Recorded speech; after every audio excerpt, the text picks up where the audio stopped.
And there you go. We're live. Hello, everyone.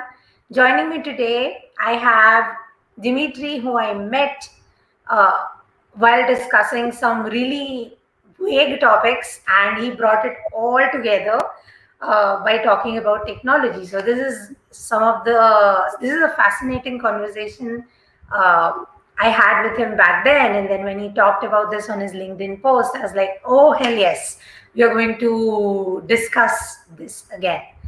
So, Dimitri, why don't you tell us a little bit about yourself, and then we'll go into talking about our topic for today, which is technology is a tool. Kind of use it, people.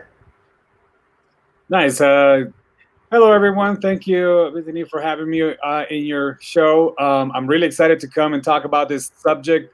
I think it's one that needs to be spoken a lot more. I think many people are afraid of talking about it. Many people don't understand it. Majority of the people that are talking about it, you'll notice that are not even in the field. So that's why I'm like thinking I would never talk about heart surgery if I wasn't even a doctor. So that's kind of how I see it. But in the same way, I'm here to tell you that it's not for IT anymore. So I just wanted to tell you that my background is over 20 years of experience in the IT world. I started in 1998 as a network administrator, taking over the biggest freight company in the East Coast at the time in New York. Mm-hmm. I have been involved in being a systems engineer as well as software engineering, and recently I ventured into robotic process automation. And I will be speaking about that later on the show. Yes. I'm very excited to Yes. be here and talk about this topic.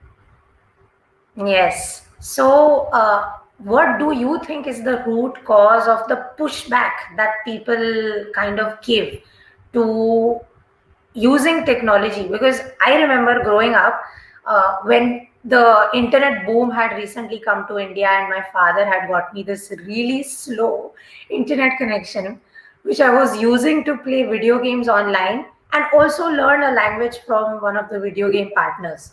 And instead of seeing that, okay, my child is learning a language, what I got was, well,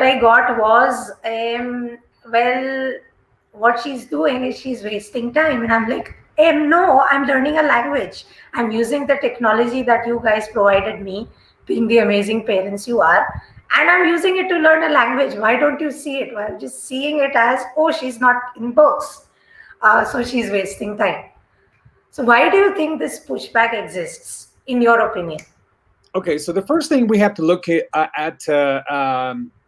is that the fact that people don't like change. People like Hmm. comfort. Hmm. And so when you get them out of their comfort zone, there's going to be a pushback, no matter what. I don't know if you've noticed, but every if you look at the history of mankind when it comes to industrial revolutions, every Oh, industrial revolution has brought a lot of change. I mean, remember, 100 years ago, majority of the people were working the land, were being farmers. If we were yeah. to bring those people 100 years from then and bring them to today, and they were to see us sitting in front of a light with a screen and talking to it and being interactive Yeah. and sitting there all day every day, what do you think their opinion would be about us? I think they would start Yeah. talking. They would start saying that there's witchcraft, that we are entranced, that we Yeah. are taking over. So it depends your understanding, first of all, of what is being talked about. And Yeah. so my first comment and my first explanation is people fear what they don't understand. Hmm. So that's the first one. So we need to notice that everything, even like witchcraft and things like that, certain religions. That was that was that was pharmacia. That was herbs being used to treat things that were considered to be. Oh my God, you are so right. Don't Yes. don't forget that in Europe, if you were a doctor female, you were going to be burned because people were fearing that power that they didn't understand. So as you can see, it's more ignorance and it's more fear of not understanding what they are fearing. Yeah. Pretty much what it comes True. down to. So that would be I think this is it. yeah, Fear of fear that is rooted in not understanding the thing that is happening. yeah. So I think one of the main reasons why people fear change is ignorance, as in you hear a lot of people talking about it in industry specific terms, like this is what is happening, or this is how it happens, or these are the machinations behind it. What you don't see is somebody kind of blurring it down to basic language and explaining it to people. This is what is happening. And I think this is where conspiracy theory groups are really, really good at utilizing the overall ignorance that people have about technology and running with it. I'm obviously talking about how the 5G causes COVID things spread like that, right? During the pandemic. I was like, how? But so many people believe it, and it's not just like a media conspiracy. I do know people who believe it in real life. So I think you're absolutely right. It is fear that is rooted in not understanding what is happening. And then somebody comes and indoctrinates you with this, oh, this thing is going to come and ruin your life. That's what you end up believing. So that, according to you, is the first thing is change. Second thing is ignorance. What else? What else could be the reason why people give this pushback, Comfort. if any? Comfort. Ah. We don't like to feel uncomfortable. If you notice, majority of the people that talk bad about technology are older. And why would that? Why do you think that's a consistency? The consistency is that it is not at their time, and they require adaptation. Adaptation Yeah. requires being uncomfortable. It requires Yeah. you entering somewhere or a place where you have not been before. And that's not in our nature. We like to be very very familiar with our surroundings. We want to be in control. And once those things Hmm. are around, we start pushing back. Okay, yeah, you're absolutely right in that we continuously talk about one thing we see is Amazon, this the working conditions of Amazon workers. It's awful, like the kind of way that they are treated in those warehouses. And then when Amazon rolls out like an automation feature in that their entire warehouse operations are going to get automated, people protest that as well because they're like, what about those jobs now? And it's like it attacks the comfort level in that they had employment. Now because of automation they probably don't, even if that employment was awful. I have Dmitri, who I met. Who? Well, Who? Does that kind of make sense or no? Yeah, it does. It does. Again, like I said, I think what it is, Midani, is that we don't have enough. See, when you look at people in my field, for example, you notice that there's a lot of introverts. There's a lot of there's a lot of eccentric people. There's a lot of within themselves, and that's what's happened. The silo that has been created within the IT department. People think that technology is still for IT, and it's not the case. If you look at it, everyone uses technology now. I mean, you have a phone on your hand every day, and you realize that your phone that you have in your hand is more powerful, processing power speaking, than what we had when we sent a man to the moon. So what does that True. tell you? What does that tell you about technology? There's a lot of power that people don't know what to do with it yet. So the best thing that we could do is be able to transmit this information and talk about it, because I think the majority of the people that are talking about it are not even in the field, do not understand it, do not create it. And so therefore they're going to be pushing back on something that they're not involved in. So majority of the cases when it comes to technology, I think it's a matter of understanding that it's a way of life, not a trend. Ah, and also maybe it's because of that old versus new thing as well, right? Because whatever it is that has been working so far, that is probably going to have a lot of money involved in it. Yeah. Like same with green fuel technology. There's pushback against it from oil industry, which is again a very big, very profitable industry, and they're going to push back against whatever it is that can possibly change the way their revenue models work. That doesn't mean that the points that they are putting forth are entirely wrong or entirely right. It's just that they have vested motives in pushing back against whatever it is that is going to come in and kind of disrupt the way their industry works. So yeah, that yeah, the people who are into the technological change, they aren't really talking about the change, they are simply talking about the technology. And Yes. I think this is where you are absolutely right. They just have to come, show up and talk so that people understand what it is that is changing exactly.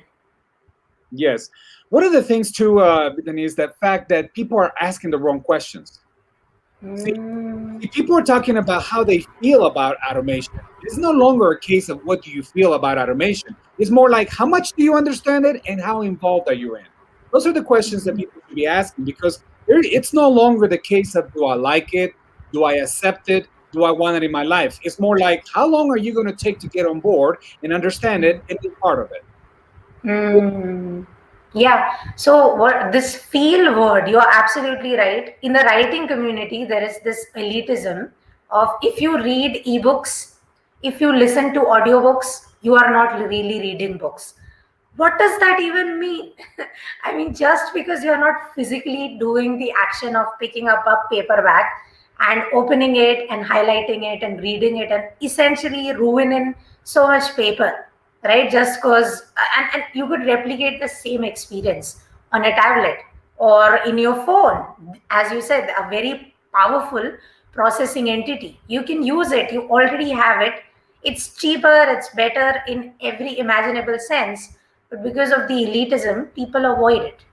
And it's like, it's not about what the technology actually is, it's about what people within the industry feel about the technology. Because, oh, listening to books is not really reading. And I'm like, oh, no, that's not how it goes, right? So yeah, I feel this is a key thing we've mentioned. When we discuss technology, we unfortunately also bring in our feelings about technology rather than just the very mechanic nature of technology. Yeah, I mean, I never. Do you ever go into a subject and go, I don't like this subject. I think it's horrible. I think it's no good. Or do you come in and go, okay, what is this about? Let me learn. Let me understand, and then give my opinion.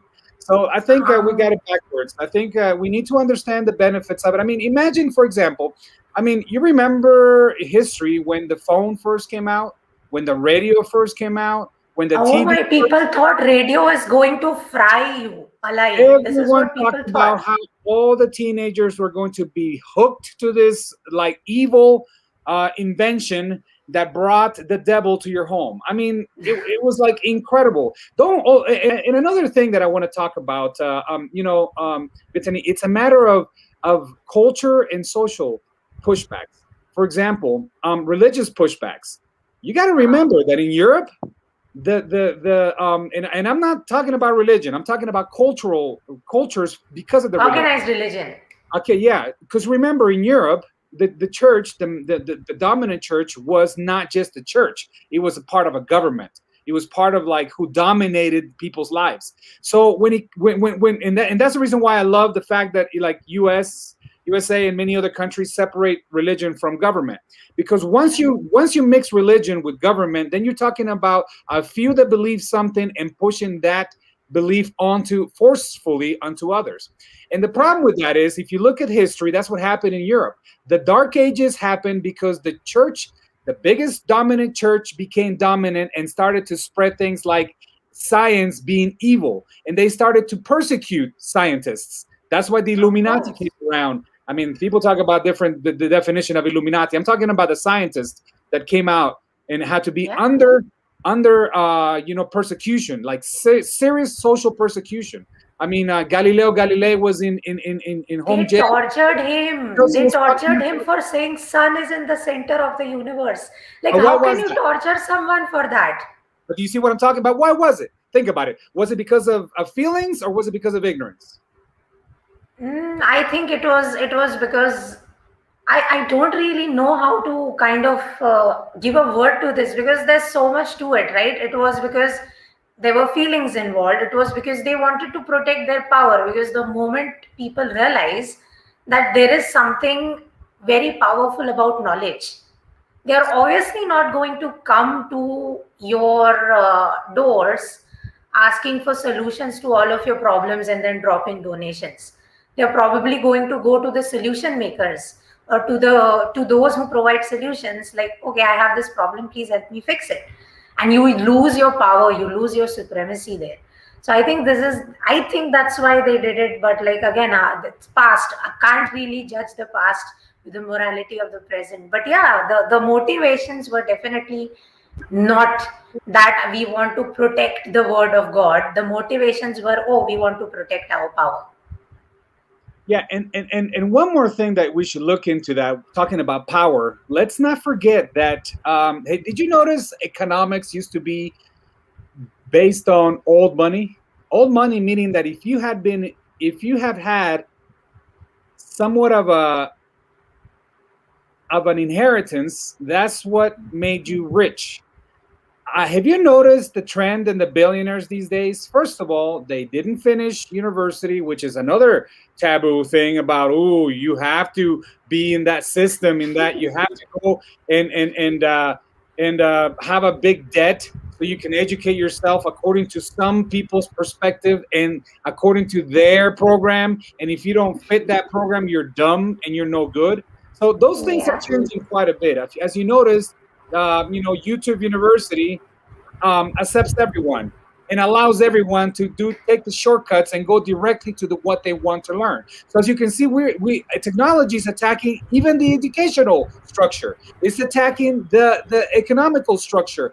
As you noticed, everyone that is a billionaire, first of all, is in technology, and second, didn't even finish university. Those are two trends Yeah. that are not normal for the past. And guess what? Yeah. This is new money, not old money. Yeah. All these guys Yeah. were not rich when they started. They were very poor. They started from a garage. Had very little influence, very little money, very little knowledge, and yet they did Yeah. incredible things. Those are the things that we don't look at and don't talk about enough. When Yeah. when you talk about internet reaching places that it had never before, where people are having access to internet and having to a plethora of choices when it comes to educational resources. Yeah.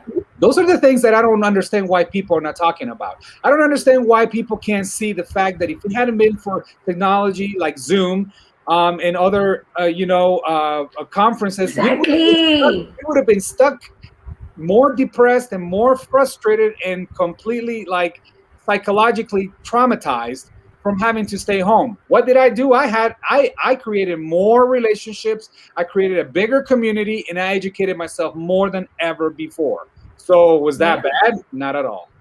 It's not bad at all. And this is an argument I have very frequently with you know uh, generally slightly older people, because they always comment on the youngsters of the family kind of being on the phone all the time, and I'm like, they're not on the phone because they're wasting time. They are actually spending time with you while also taking care of their work, so that they have the best of both worlds. What's wrong in wanting that? What's wrong in the ability to work from a device? What's wrong in the ability to not rely on being like a robot that on a routine or on a clock kind of gets ready, goes to the job, sits in the cubicle, does the work, gets up, comes back? Instead of that, they're working from home, they're working from wherever, right? What's really wrong with this change? Why are people, because when the work from home arguments begin, they are like, oh, now people are working in pajamas, and I'm like, again, seriously, what's wrong with that? People can be comfortable while they work.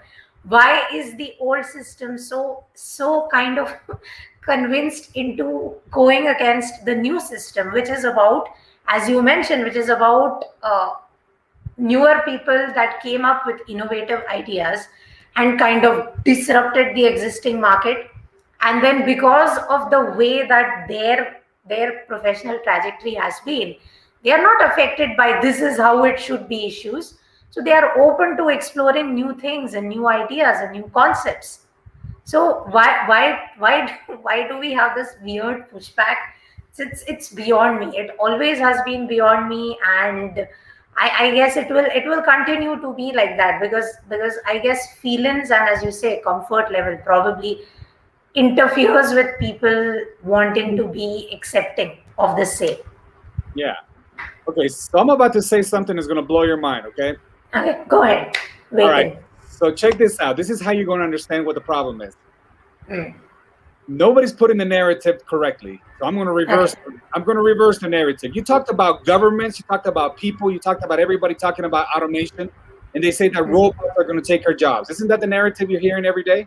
Exactly. Yes, we are hearing Let that me- narrative. The let robots are me- going to take our job. AI is going to replace engineers. I'm like, that's Let me. not what AI Okay. is. So you ready for this? You ready for this? Yes, go ahead. It's not about robots taking people's jobs. It's about people. It's about people trying to compete with robots for robot jobs. How about that? There you go. Fantastic. Exactly. Yes. Let Yes. me explain it. Let me even explain it because maybe some people might have not understood what I meant. Okay, so you realize that, Dignity, you realize that we go to school, we get an education, we become accountants, we become, we become lawyers, we become whatever, you know what I mean? And have you noticed that especially when it comes to clerical work or office work, we are bound to 15 to 20 hours a week minimum on repetitive manual work? So Exactly. do you realize that we were not created to do repetitive jobs, kind of like being on a line it's the same way how remember that if we went from working the land to moving to production line work in factories, kind of like what when Ford invented the mass production. We went from there to there, but do you think we were meant to be as robots moving all day every day with the same movement constantly? No, we were not. You think with We that were not. you think with that amazing brain that we have, we were supposed to use our hands consistently like a robot? So think Yep. about the narrative that I'm just telling. Imagine, put it into perspective. Who's fighting who for the wrong jobs? Exactly. That's like This is a saying narrative war. I'm going to be a little political as well. That's Oh, like please go ahead. that's like Americans complaining about illegal immigrants taking their jobs. I'm thinking, okay, so it's your country, is your language. You were supposed to be educated, but yet somebody not educated doesn't speak the language, doesn't know the culture, doesn't know that, and they can come take your job. I don't think it's the immigrant that's the problem. I think you should Yep. invest in yourself because you're kind of weak if that's the case. I'm sorry. Schrodinger's immigrant. I have to call it. They come in and take our jobs, and they are uneducated scum who are rapists and murder. I'm like, you can't have it both ways. No, but that's what I'm saying. But if that's the case, that means that that person you just described is going to take your job. So what does that say about you? Let me flip it against you. What does that say about you and your preparation? So Exactly. it's not the immigration the problem. It's your lack of education and your lack of preparation. Because you know what? Yeah. Life in general is a competition. If you're not going to compete against illegal immigration, you're going to compete with legal immigration. And you're going to compete with your countrymen. You're going to compete with everyone. You're going to compete with young people. You're going to compete with good-looking people. You're going to compete with smart people. You're going to compete with everyone. So if you're going to fear one of those competitions, you're not up to the part. So as you see, we should look at ourselves first before we start looking at other people and criticizing other cases. You know what I mean? So I have to say. No, you're actually absolutely right. People don't really talk about these things, but there is a pushback against technology from one political faction compared to the other political faction. So currently, because of how polarized things have become, it's like you have to be either or. One side is the conservative side, not talking about Republicans or Democrats or people from BJP or people from Congress, no political parties. I'm talking about political ideologies. So the conservative faction pushes against change.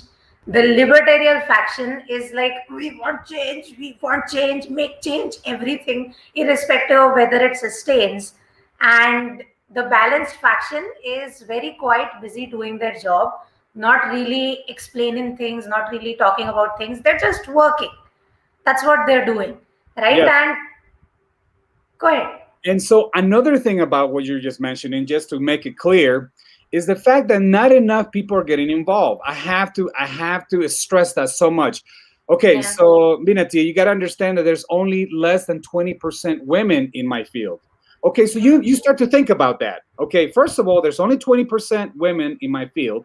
There's only majority of one race that dominates the engineering field. Yeah. That's two negatives that are going against who is creating this technology. And that is a concern. That's the only concern I'm talking about. The fact that we are not being represented correctly as humans, as a world, not as a country, not as a developed country, not as a world power country. No, more as a world is what I'm concerned about. The fact that not enough women are involved in technology, and if you think about that, that means that whoever is creating this technology for the future, which is our future, is not being represented correctly. So that's one thing that I think we should be concerned about: the lack of involvement with all parties, because we need everyone's perspective. We need everyone's collaboration so that we can create a future that is going to represent every one of us. So I'm talking about inclusivity. I'm not talking about race. I'm talking about inclusivity of thought. Okay, that's what I'm diversity of thought. Yeah, love that. So it's not about, because I don't, this race thing, it bothers me. People are talking about the wrong things. So I'm talking about inclusivity of thought. That's what I'm talking about. So we need inclusion within technology so that we can be sure that at least we're trying to make it as close and as accurate as possible for the people we're creating it for. And that is a concern. That is the only concern I'm putting out there. The fact that we need to get involved, every single one of us. The fact that if you're in business, if you're an entrepreneur, solopreneur, business owner, somebody that's just started a business, and you don't understand technology, you don't understand business. True. So there's this website that I found called UX Validity, and this website asks people to kind of test out all sorts of people. And this is what they're doing. They are asking people from diverse groups to kind of give input on the technology that they are testing out. However, what they're finding out on these platforms, UX Validity, I'm talking about just that one, is that only certain types of people are showing up to test the websites, to test the products that they are putting out. So what the point you're making is extremely valid, because when only one section of society is showing up to represent their voice and their opinions in technological advancement, that is the direction technology is going to advance in. And we can't really blame them for that. Instead of blaming or shaming or all of that, what we should do instead is we should get involved, right? So I think you make a fascinating point, and that is where women in technology, women who code, initiatives like that, I think they have been remotely successful in getting girls excited about coming into technology, because they go to schools and they go to these summer schools, and they show what coding actually is to kids, rather than what they show on TV or in movies. They show what coding actually is and what it can do, right? Like I personally encountered robotics for the first time in college, where there's this thing that happens called robocall, and we were all taught how to make robots and then how to make them fight with each other. So it was the moment you get your hands dirty, the moment somebody comes to you, teaches you, you're going to want to learn it. The moment you learn it, boom, you understand that this thing is a tool. It's not a problem. It's not a fix-all. It's a tool. Depending on how you use it, right? You can use a letter opener to open letters or stab someone to death. It's up to you. It depends how you use it. No, exactly. It's true. It's true, and that's exactly what I'm talking about. Okay, so let's talk about computer languages. If you think about it, they're called languages. Okay, I speak 5 languages. I'm on my 5th language, human language, that is. So communication for me is very important. If you think about it, it's the most important skill you can develop out of any. If you don't have communication skills, you lack everything, because you may be good at what you do, but if you can't communicate it well or efficiently, you're not efficient. So as you can see, communication is incredibly important. So when you think about technology, don't think of machines, don't think of computers, think of programming languages. So what are we talking about here? When you start looking at it that way, it humanizes it a little bit more, because you're talking about communicating with machines. Now, it sounds kind of bizarre, but we do it every day. I mean, Am I not looking at a screen and talking to a computer? But You are. the conversation I'm having is with a human. So you can look at it as weird, or you can look at it as a means to what we do, Yeah. medium of communication. So computer languages are the same thing. We learn how to communicate, and what we do is we learn how to communicate efficiently, accurately, and we learn how to give commands so that things can happen, so that we can do processes, so that we can accomplish things. And so those things relate to the same thing in our society. Why do we have social problems? The lack of communication, the lack of understanding, the lack of sharing. So we can learn a lot from languages in general. So as you Yep. can see, it's not another world that we're talking about here. All I'm doing is I'm using languages the same way my native language is Spanish. So that means that if I didn't speak English, you and I would not be able to speak. What does that mean? That's a deficiency. But when you look at it the Yeah. other way, that's an advantage. So the more languages you understand of the world, the better you understand the world. Same thing with technology. You see what I I mean? So when agree. you put it in that perspective, it's no longer a taboo. It's no longer a thing away from you. You know what I mean? It's like the way Yeah. we've used animals the same way. You know what I mean? We've used animals to help us as well. So we could think, Yeah. okay, we're weird because we talk to animals, or we communicate with animals, or that we associate with animals. No, we It's think the it's same thing. adorable. It's the same thing. It's the same thing. It's the We're same utilizing thing. everything, that kind of like holistic medication. You know what I mean? It's like Yeah. it's from the earth, it's for us, it is here, it is part of our ecosystem. So when it comes to technology, that's the reason what I'm talking about. It's like, for example, you mentioned an interesting case. You said the governments are saying that automation is the end of the world. You know why? Because automation is going to expect it's going to come and do audits. It's going to be accurate. It's not going to be as manipulated You as can't fool people. It's going to be as technology. You can't corrupt. hide taxes It's with going to be not be as technology. corrupt as people, because you know what? Metrics, information, data is what makes us understand whether it's right or wrong. And so, Yeah. guess what? That's a big threat to all those, corrupt organizations that have had all this in the dark and away from people's access, because everything in government should be public access. And so we're getting to Yes. the point where all these things are coming out to light. Haven't you noticed all the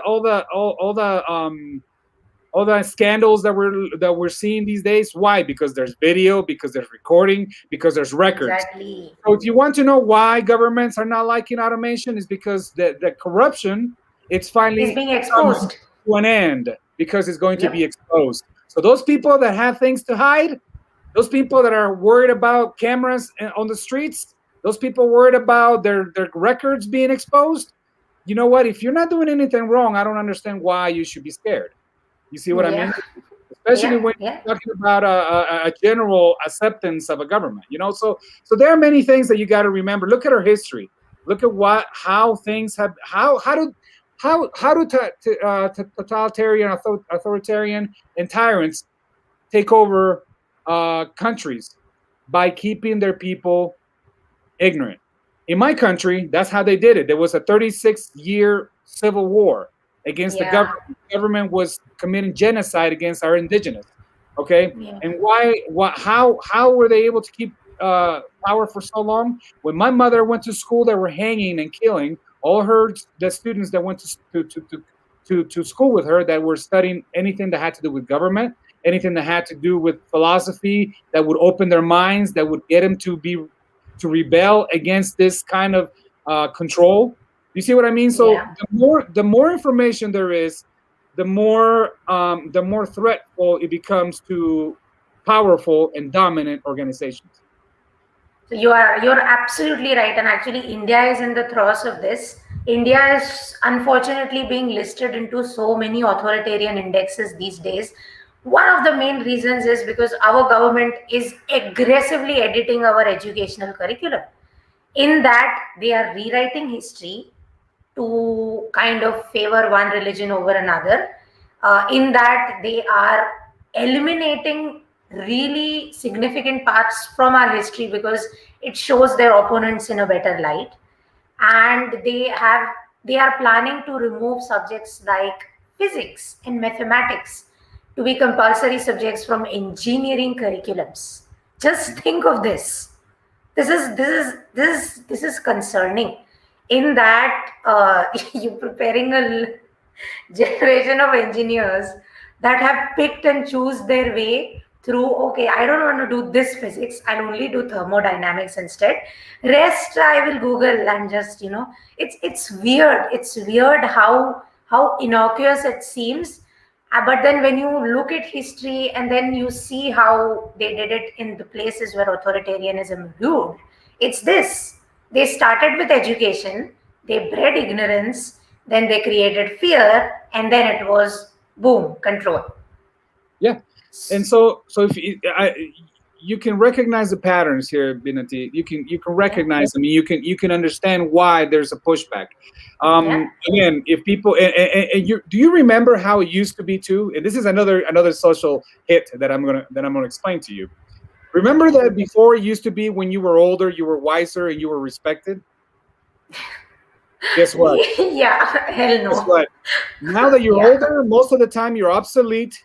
You're ignorant. You're not up to date. You're left behind with time.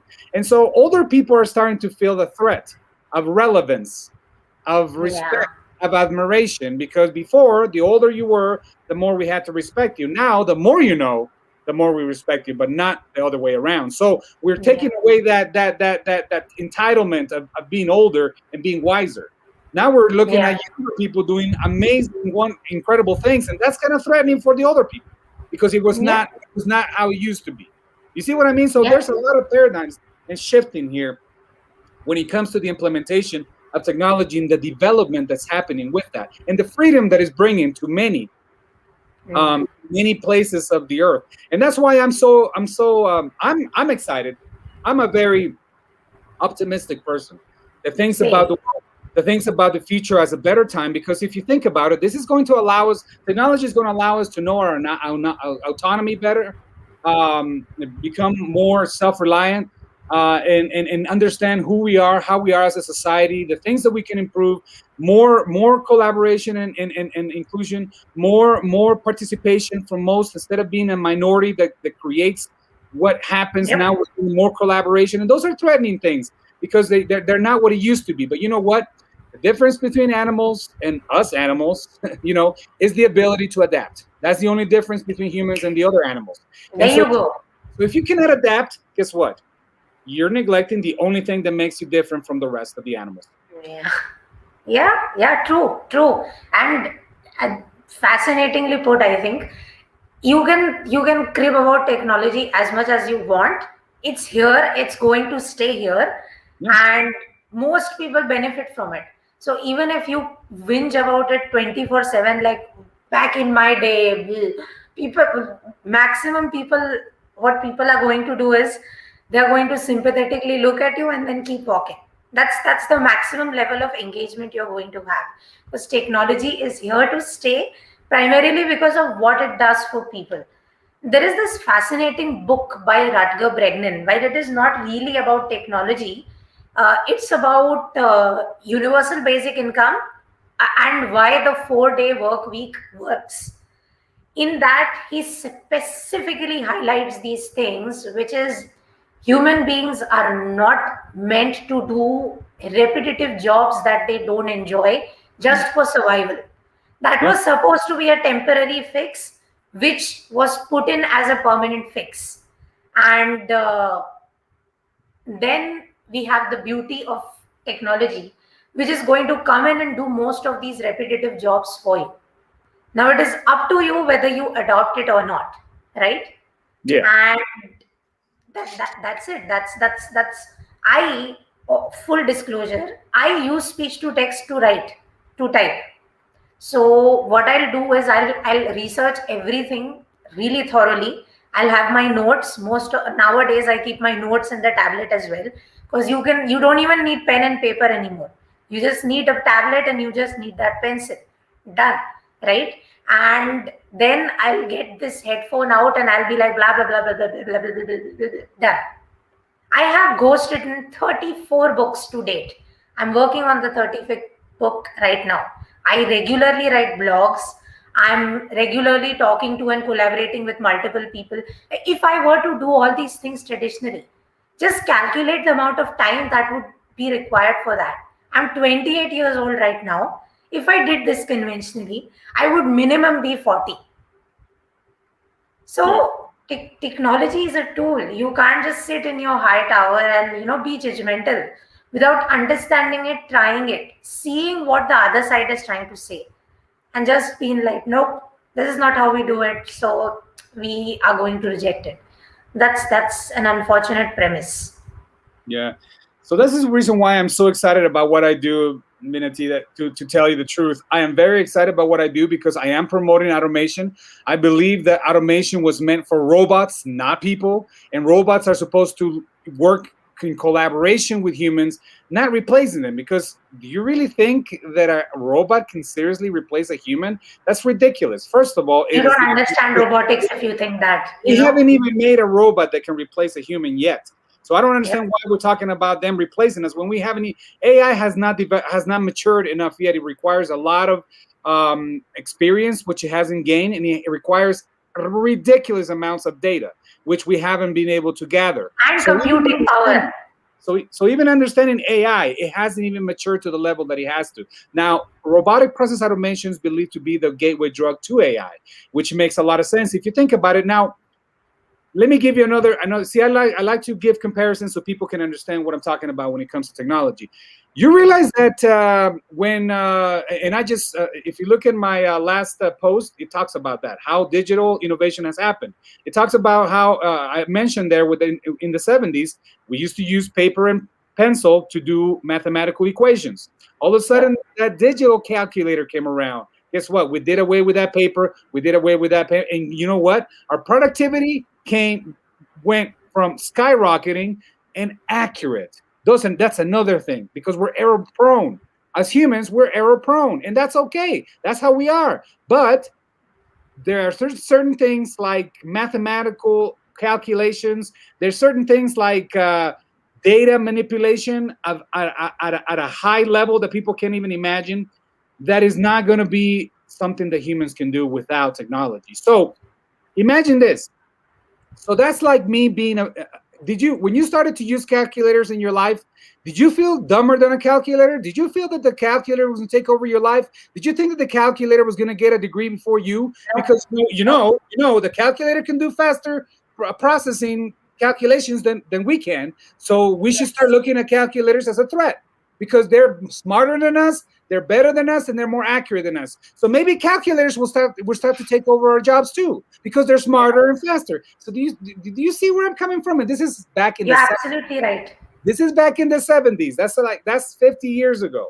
All right. So as you can see, it makes no sense to be fighting on some. And let me tell you something. Don't we require something smarter than us to help us? We cannot be looking for something dumber than us to help us get ahead. We need something smarter than us to get us ahead. And right now, all the tools and everything that's being available for us is so that we can progress a lot faster than the turtle pace that we have right now. Because for the technology, I mean, AI, it has been around since 1956. So those are the things people think AI is Jarvis from Iron Man. I'm like, that's not AI. AI is something. It's much more rudimentary than what you see in movies. It's taking a lot of data, it's computing it, and then it's acting out decisions. That's what it does. It's not going to fire a missile from Tony Stark's satellite. That's fiction. That's not reality. That's a human doing it, not a machine.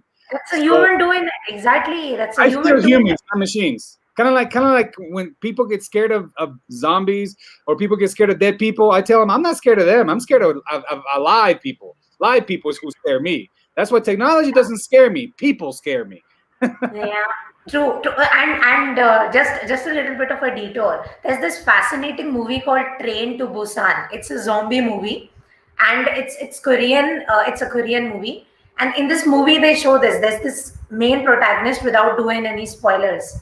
It's a very scary, very mean man, and his entire arc through 3 acts in the movie, it kind of tells you that it's not the zombie that's scary, it's the man. Man is scarier than the zombie. The zombie has one agenda: feed yourself. That's it. Man, on the other hand, we have no idea what's going on in someone's head. People might have the worst ulterior motives. They might have the best ulterior motives. We have no clue, and that's what makes the human condition so fascinating.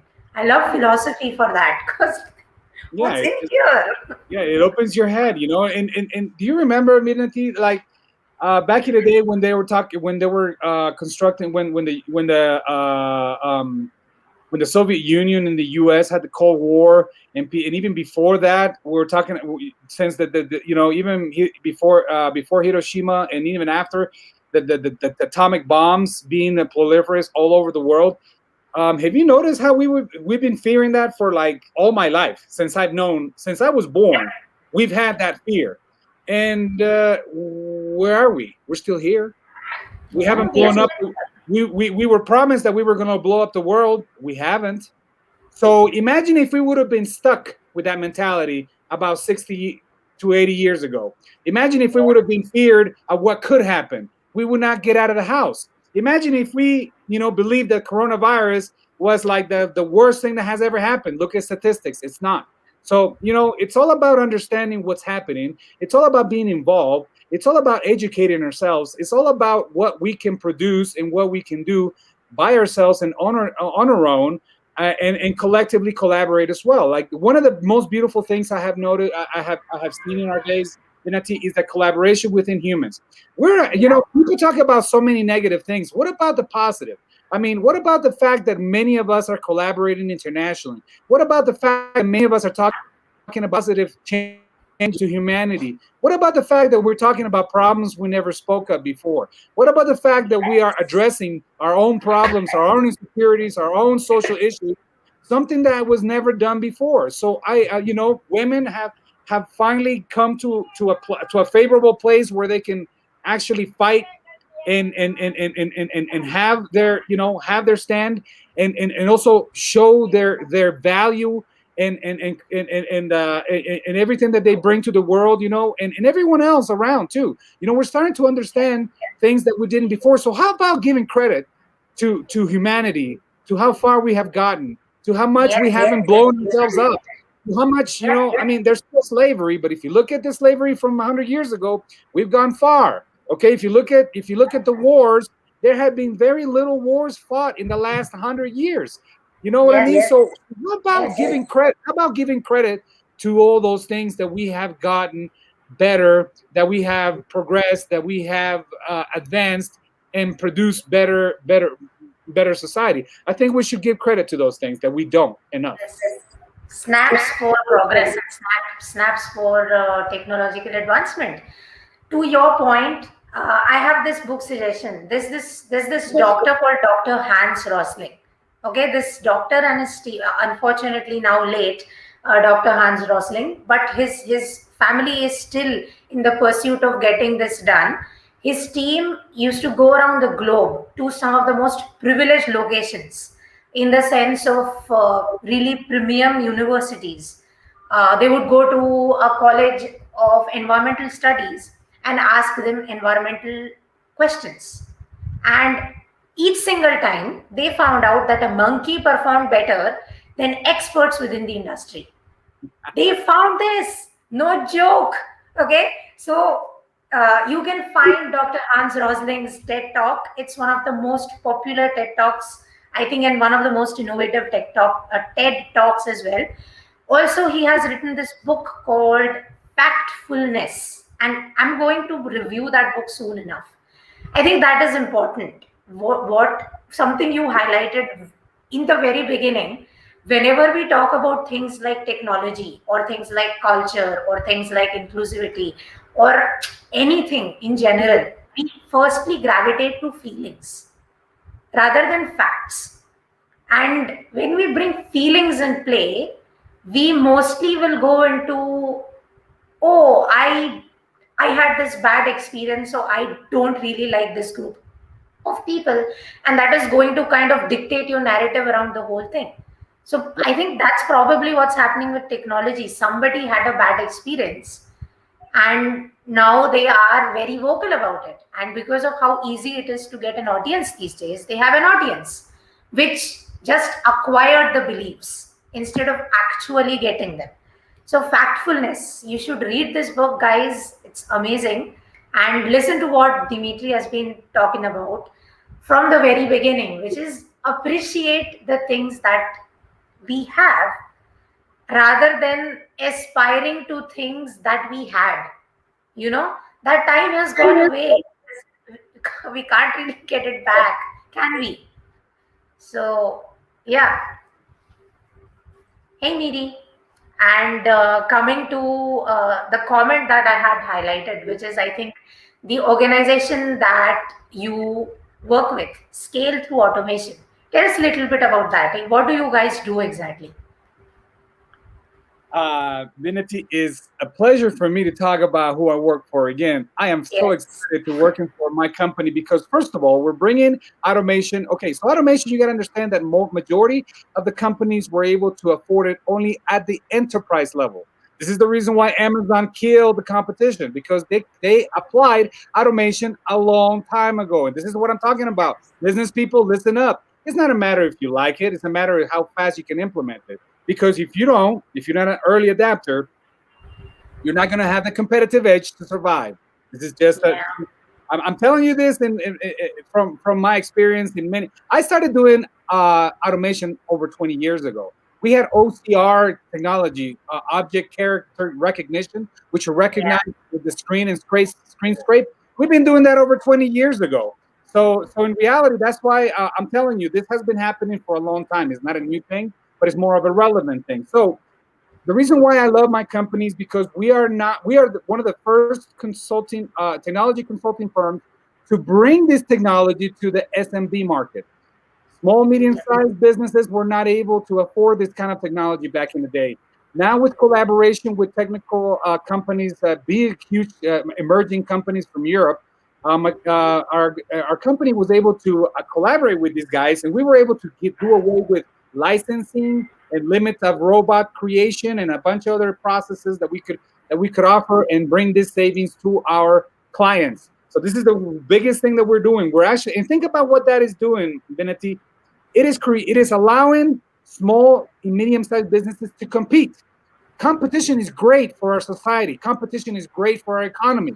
We don't want monopolies. We want to get rid of those monopolies. We want everybody to have a fair share and fair attempt in the market. So automation is going to allow small and medium-sized businesses, especially after 2020, to be able to scale themselves. This is the reason why it's called scale through automation, because you are actually going to be able to scale your business without having to have the money to hire full-time employees. And this is going to create opportunity for many businesses to actually compete with others without having to have all that capital up front. And not only that, but they're going to be able to have more control of what they're doing. And we're one of the few companies that what we're doing is we go into a company, we show them how to do it, and we actually are. If they have an IT team, we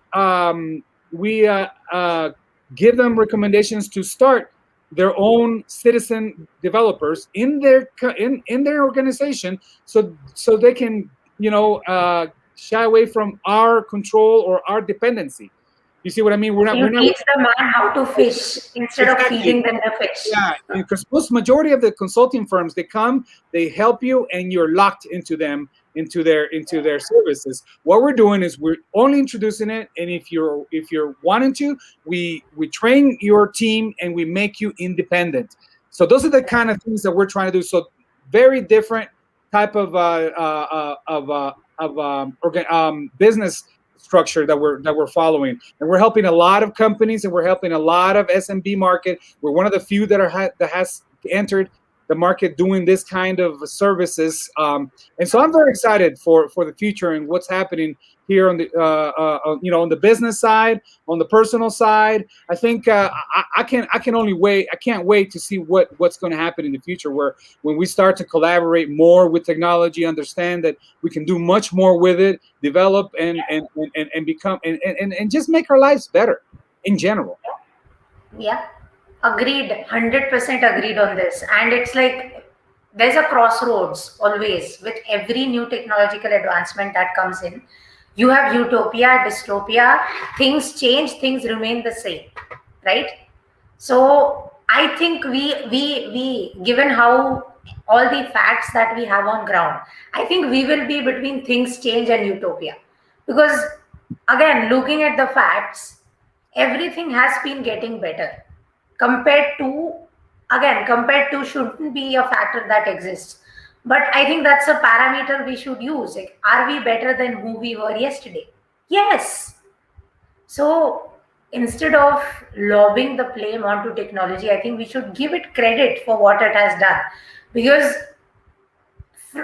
every revolution that has happened, that was because of some technology, whether it was the Gutenberg press, whether it was farming technology, whether it was the the machines that came in during industrial revolution, whether it is the technology that we are working with today, right? It is all invented to make something simpler for our humanity, right? For the humankind.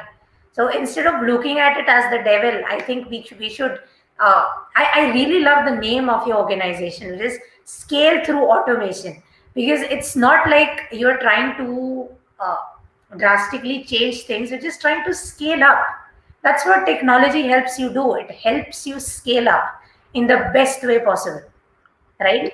Yes, and don't forget, this is a statistic that they don't talk about. They say about automation is going to take over many of the jobs, but what they don't tell you is that for every job lost to automation, 2.6 will be created. Now, why would you not think that? I mean, when you have more businesses created, when we have more competition, when we have more entrepreneurs, because they don't teach that in school, neither in university. I mean, only unless you get a specific class on it now that some of them are teaching. You're not learning how to be independent, self-efficient. They don't teach us to. One thing that I don't like about educational systems is that they don't teach you how to teach yourself. They don't teach you how to learn. They teach you how to be They don't dependent. teach you critical thinking. Yeah, they only teach you how to be dependent on a system that was created hundreds and hundreds of years, and many of those were tampered and dominated by government so that people would work in factories. That's the Yes. system that we're still working on right now. That's the reason why we retired at 65, because that's when humans died. So they made a system where they would take everything, suck your life out of you, and when you were no longer useful, they would just throw you out there and let you die. I mean, that's a system that we're still following. So if you want to talk about horrible and inhumane, look at our systems and our structure. We're trying to break those structures. We're going to liberate ourselves. We're trying to make things happen and having it in abundance as opposed to a scarcity mentality. Yes. Snaps for that. You're absolutely right. Yes, I couldn't disagree with you even if I want to. So because it's a logical point. It's extremely logical, and all arguments against it will be opinion and emotional based. So yeah, okay. Yeah, fascinating. So is there anything you'd like to talk about technology being a tool? Yes, of course. I mean, think about the fact that technology right now is allowing us to have there are so many courses that you can take online. Okay, that's a big tool because it's your education. You no longer have to go to a university. I mean, you can even join some of the classes that have been recorded in some of the Ivy League universities. You don't even have to go there anymore. Yep. Excuse me. So as you can see, technology in the educational sector is amazing because now we have access to almost every information that exists, and that's amazing. How can you not look at that as a tool? Before, you had to afford the textbook, you had to live somewhere where they sold this textbook, you had to speak the right language that had been written for that textbook. I mean, there were so many buts and ifs, and at the end of the day, you only had like a handful of books that talked about irrelevant stuff. That's no longer the case. It will never be the case. Now you have everything at your fingertips, every accessible information. So if you think about that, that alone should revolutionize the way we live. Yeah. Alexandria could be a very great metaphor. And I have an article that I've been working on, but I'm not able to find good angles on it, which is why I haven't published it.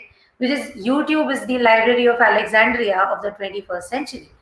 And Alexandria, if you look at it, that because of the trade hub that it was, it had access to all sorts of information in all sorts of different languages, all sorts of different perspectives.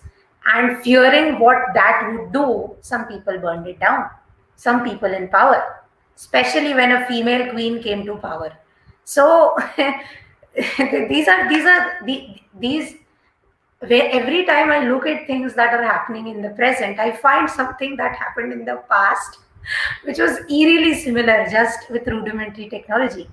And you go, oh, do we not learn at all from our We past? don't learn from history, we are condemned to repeat it. And so therefore that's what's happening, and I really talk about those things all the time, talking about how governments have controlled us because of ignorance, how totalitarian regiments have emerged because of the fact that people did not have the choices that we have today. So one of the things that I do want to make sure that we understand is that if we don't elect officials that support technology and that support freedom of education, freedom of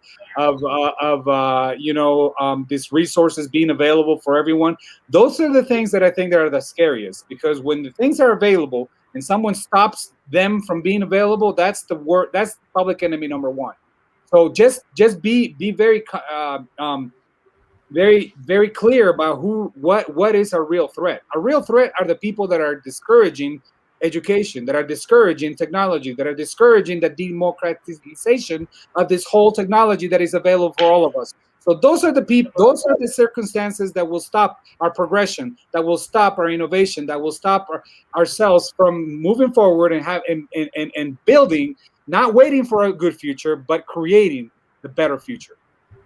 Yes, you're absolutely right. And not to make this an ageist issue, but it is something to do with ageism, because again we saw those congressional hearings, right, where Sundar Pichai was called in to talk about Google and Alphabet, and they are asking him about Apple, and he's having to tell them, that is Apple, I'm from Google, these are two different things.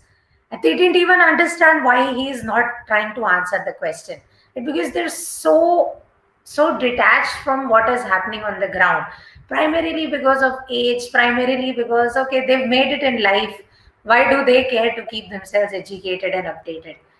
We are seeing similar parallels happen in India. People are not voting for younger, more motivated, technologically enhanced individuals, and instead sticking with those who are pushing a very religious agenda and a very, what I would call a recidivist agenda, which is let's recreate the India from the past. And I'm like, dude, that was the past. Why do you want to recreate? Create something new. It's so much better, right? Create something global, create something amazing, create something that could benefit everyone. Why do you want to go back to a system that predominantly favored two social classes over two other social classes?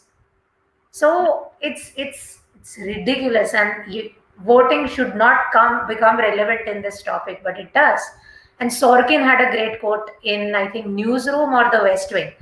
Nothing is more powerful in a democracy than a well-informed electorate. And I'm like, hell yes. If people are informed on facts, if people are informed on how things actually work rather than parroting acquired beliefs from people they admire, I think that would probably help us go from that thing I told about things changing utopia to actually gearing towards the utopia. And what's wrong with creating a utopia, right? Like, why is it such a bad thing? It's supposed to be a nice, inclusive place where everybody survives well. But yeah, and unfortunately, it comes down to certain social issues, which again makes me sad. But that's how it is. We're heading towards better times, though, Minati. We're heading Yeah, towards. of course. Again, we have to give history, and we have an understanding, and we have to also be optimistic the positive changes that we've had so far. So I think when we focus on positivity, we have creativity and we have progression. So those are the things we should never like. The present is the most important time in our life. We should never live on the past, and we should not worry about a future that hasn't happened. Future. Just Okay. Yes, I'll remember about. Yes. Food for thought. This. Don't live in the past. Don't try to live as if you want to live in the future. Live in the present. Fascinating. Yes. Yes. Thank you so much for joining me. Is there anything else you'd like to add about this topic? No, I think we covered it. I just want to encourage everyone, remind everyone, I started my career with no certification, no degree, no computer in my home, no prior technology in my home. I was not, I didn't come from a home full of technology. So what I'm trying to say with this is the best time to jump into the technology field if you are willing to venture it. They are the free resources out there, the structures, the schools, the organizations that are out there helping people, the community that is behind coding, all the programmers. There's open source places where you can come and contribute your intellect and your knowledge for the better of humanity. Some of the best things are happening. So I want to encourage everyone, if you haven't thought about technology, you should start thinking about it seriously, because business, any type of business, if you don't understand technology, you won't understand business. So I encourage everyone to start with something simple, start with something you enjoy, okay, and start putting some time into and dedication, so that you don't get left behind, so that you don't have opinions that are biased or that are just distorted because of lack of understanding or clarity. So I highly advise and hope that everybody gets motivated to be involved. Instead of don't fear it, understand it, and be part of it, most importantly. Yes, don't fear it, understand it. You should create this merch for real. I would definitely buy it. And Nice. I would really like, I would buy it and drink my tea that I generally do during my lives on the Nice. cup. Be like, don't fear it, understand it. Because almost every topic can be boiled down to that. I have somebody who's going to come on to discuss trolling with me, a few somebodies actually. And that's it. We fear tribal communities. But if we are like the online tribal communities, but actually we shouldn't fear them, we should understand them. The moment you understand them, you realize, oh, this is just a social symptom. This is not something that's going to cause issues. So yes, don't fear it, understand it. And check out Dimitri's profile. You can click on the blue name right in the post. And I'll also leave the link to his LinkedIn profile in the comments. The link to his amazing business is already mentioned in the comments. You can see it on the screen. It's called scalethroughautomation.com. Check these out. And he's been doing this amazing thing with, I think, a few other creators called 30 Days of Video. And yeah, you guys have been making some fascinating videos with that. Really enjoying that. So keep it up. I hope 30 days becomes 365 days. Because, yeah, food for thought every day with something new coming up. So thank you so much for joining me. And everyone, thank you so much for joining me. Miri, I'm sorry I was unable to answer your funny comment, which is I will never let MySpace go.